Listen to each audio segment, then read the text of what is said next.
Waste of expenditure వస్తే ఏం చేయగలుగుతామో ట్రాన్స్పరెంట్గా చేయాలి, కన్విన్స్ చేయాలి. సార్ ఇప్పుడు ఇది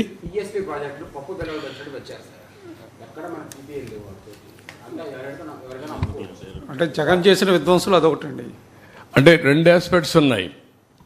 ఒకవేళ బయట వెళ్ళాయనుకోండి ఈ ప్రాజెక్టులు, మనకు నష్టం లేదు, మన కన్జ్యూమర్ ఎత్తన పడకుంటే చాలు మనకు. ఇప్పుడు దానివల్ల కూడా మీకు ఏమవుతుందంటే కొన్ని ప్రాజెక్టులు, కొన్ని హబ్స్ వాళ్ళు తయారు చేసుకుంటారు. గవర్నమెంట్ ఆఫ్ ఇండియా నేను మాట్లాడినప్పుడు Andhra Pradesh is also one of the state to go for green hydrogen. ఇప్పుడు ఉదాహరణకు ఒకప్పుడు మనం ఏం చేసామంటే విశాఖపట్నంలో 2000 మెగావాట్లు ఇంపోర్ట్ కోల్తో ఎన్టీపీసీ పవర్ జనరేషన్కి ఇచ్చాం.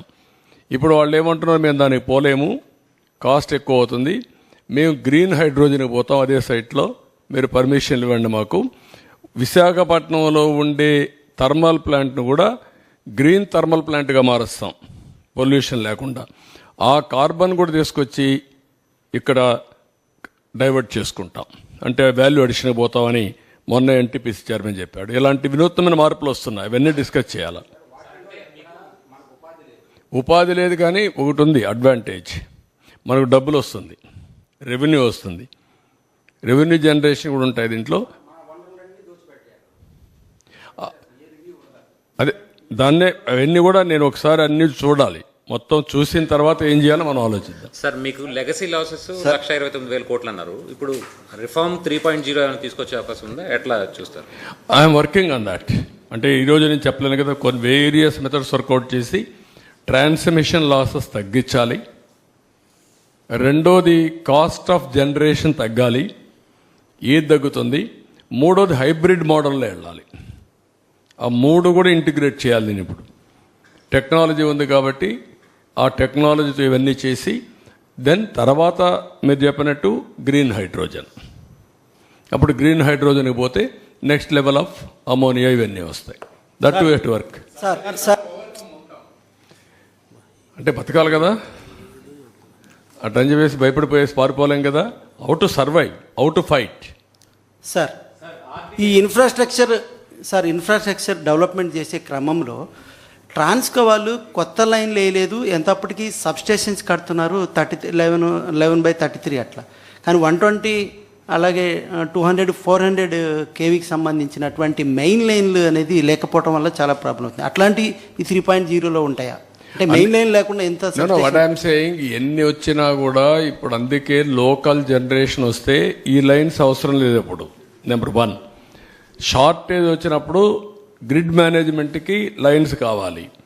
రెండోది అడిషనల్ పవర్ జనరేట్ చేసినప్పుడు కొంతమంది ముందుకు వచ్చేది ఏంటంటే మన స్టేట్లో, ఎందుకంటే ఇది ఎడ్యుకేషన్ కూడా కావాలి, గ్రీన్ హైడ్రోజన్ పోవాలండి. అది ఫ్యూచరిస్టిక్.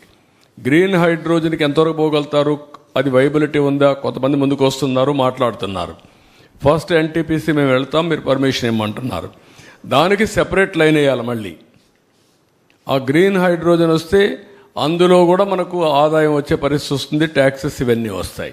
ఇవన్నీ కూడా ఎగ్జామిన్ చేసుకొని మనం గవర్నమెంట్ ఆఫ్ ఇండియా కూడా ఆంధ్రప్రదేశ్ని, మధ్యప్రదేశ్ని, గుజరాత్ని గ్రీన్ హైడ్రోజన్ హబ్స్గా పెట్టుకున్నారు.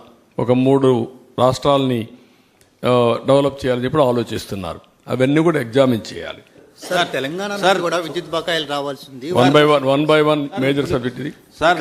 Solar power sir, one by one sir. Solar పవర్లో పిఎం సూర్యోదయ స్కీమ్ కింద Andhra Pradesh lagging behind sir. We are in 14th place.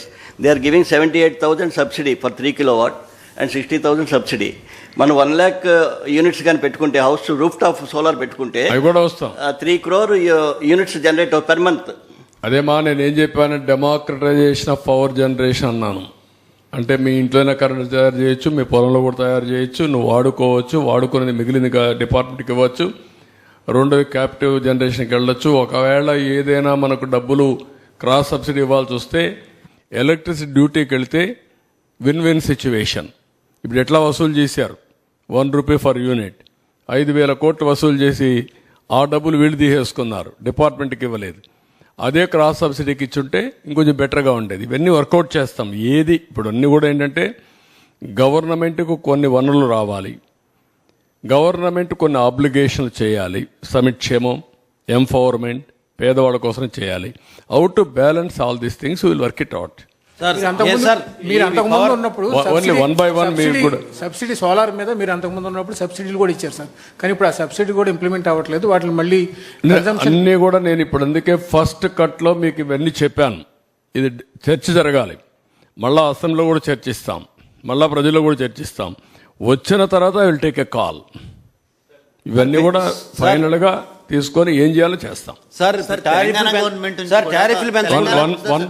Sir Telangana government నుంచి ఒక 7,000 కోట్లు విద్యుత్ బకాయిలు రావాల్సి ఉంది సార్. ఆ విషయంలో ఏం చేయబోతా ఉన్నారు, వాటిని సాధించారు. నిన్న కూడా ఈ ఇష్యూ ఫ్లాగ్ చేశాం. సరే కొన్ని వాళ్ళు కూడా, ఎందుకంటే కమిటీ కూడా వేసాం, క్యాబినెట్ సబ్ అఫీషియల్ కమిటీ ఒకటి, మినిస్టర్స్ కమిటీ కూడా ఒకటి వేసాం. They will discuss all this issues. Sir ఇప్పుడు టారిఫ్స్ పెంచకుండా నాణ్యమైన విద్యుత్ అందజేస్తా ఉంటున్నారు, అట్లాగే లాసెస్ నేను చెప్పాలి కదా, ఇప్పుడు చెప్పాను నేను. నువ్వు చెప్తున్నావు నాకు, నేను ఉండే వాస్తవ పరిస్థితి కాదు సార్. ఇప్పుడు లాస్ట్ టైం ఏమైందంటే లాస్ట్ 5 yearsలో ఈ ట్రూ అప్ ఛార్జెస్ అలాగే సర్ఛార్జెస్ అని చెప్పి 300 రూపాయల బిల్లు వస్తే 700 అంటే 400 కలిపి 700 రూపాయల బిల్లు కట్టించుకున్నారండి. టీడీపీ కూడా ఆందోళన చేసింది దాని మీద. ఇప్పుడు రాబోయే కాలంలో అంటే టారిఫ్లు పెంచుతాం కానీ లేకపోతే కనుక ఇటువంటి ఛార్జెస్ ఏమన్నా కస్టమర్ మీద ఏమైనా ఇంపోజ్ చేసే అవకాశం ఉంటుందండి. అంటే నేను ఏమంటానంటే, నేను వాస్తవాలు 1,29,503 కోట్ల రూపాయలు బకాయిలు ఉన్నాయి. దీన్ని సర్వైవ్ చేయాలి. ఇప్పటికీ రావాల్సిన బకాయిలు కూడా కొన్న డిపార్ట్మెంట్కి అవి కూడా చెప్పాను, 50,000 కోట్లు ఉన్నాయి. ఇవన్నీ కూడా ఏ విధంగా చేయాలనో అందులో మెజారిటీ గవర్నమెంట్ ఇవ్వాలి, లేకపోతే ఇంకొక 17,000 కోట్లు కూడా మళ్ళీ ఈ ఎలక్ట్రిసిటీ డ్యూటీ అవన్నీ ఇచ్చారు. ఇవన్నీ ఉన్నాయి, అన్నీ కూడా ఎగ్జామిన్ చేస్తాం. చేసిన తర్వాత ఒక కాల్ తీసుకొని ఏ విధంగా ప్రజలకు మేలు చేయగలుగుతాం. సిచ్యువేషన్ ఇది. నేను అన్ని డిపార్ట్మెంట్లు ఈ పరిస్థితి, రోడ్లు లేవు, భయంకరంగా ఉన్నాయి. డిపార్ట్మెంట్లన్నీ ఇప్పుడు మీరు చూశారు, నేను ఇక్కడికి వస్తే కనీసం పాయింటర్ కూడా ఇవ్వలేకపోయారు. నాకు కూడా మూడు పోయింది 10 నిమిషాలు. ఇంక కోపం వస్తే దానికంటే బియాండ్ నేను వెళ్ళలేను. నేను నిబ్బరం చేసుకోవాలా, నిబ్బరం చేసుకున్నా. వాళ్ళ డ్యూటీ ఏంటి, పాయింటర్ పెట్టుకోవాలి కదా, పవర్ పాయింట్ ప్రజెంటేషన్ ఒకసారి చెక్ చేసుకోవాలి కదా. ఇవన్నీ చాలా సమస్యలు ఉన్నాయి. అంటే ఇంకా ఎక్కువ మాట్లాడితే మీరేమంటారు, ఇది పోయి అది వస్తుంది రేపు highlight. This is where I am today.